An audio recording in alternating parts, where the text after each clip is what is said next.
کتونکو دا مهال زموږ سره قیصر خان د عمر زوی سیچو پاتې شوی دی او مختلفو تاڼو کې سیچو پاتې شوی دی، خو دی کلیوال دي او دغه واده له راغلی دی. د دوی ژوند په خپل علاقه کې یو ډېر زبردست و، ځکه چې دا خالق نور هم موجود دی او مسلم هم دلته کې ما ولیده. دې ټولو سره موږ په دغه علاقو کې ملو شو. 2010 سیلاب هم والی. نن دا واده چې کېږي نو قیصر خان څه وینې او دښمني څومره پورې بد دی؟ بسم الله الرحمن الرحیم. د لومړي سر نه خو به زه د خپل KPK او خاص کر د 400 او د دواوې خلکو ته دا میسج ورکړم چې مهرباني وکړئ دا ټوپکې وغورځوئ او ټول ورونه شي او روغ یې وکړئ، خپلو کې روغ یې وکړئ او د خپلو بچو باندې تعلیمونه وکړئ.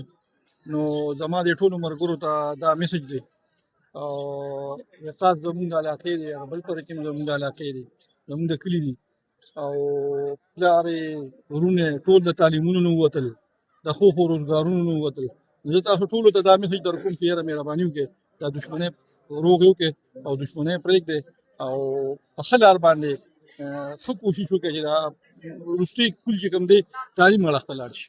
وقاص خان دغه ژوند که نه کله شیرپو خان په دیره کې دوی روغه کېدله، ډېرې دښمنۍ وې، 19 کاله یې دښمني وکړله. نو تاسو ورسره ډېر نږدې پاتې شوي په کلي علاقه کې څنګه ژوند؟ یاره کلي علاقه کې د دوی ډېر ښایسته ژوند و، خپل روزګار به یې کو، هر څه به یې کول.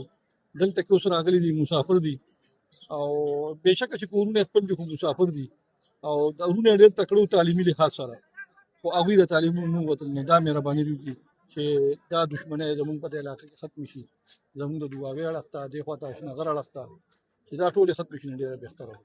خالق نور صاحب څه به وایې د دوی ژوند څنګه و کلي علاقه کې؟ او بیا چې دې پردیس ته رالل دې مېرې ته؟ بس کلي کې خو ډېر پرامن زندګي تېروله. والد صاحب هم ډاکټر و، هغې خدمت کو.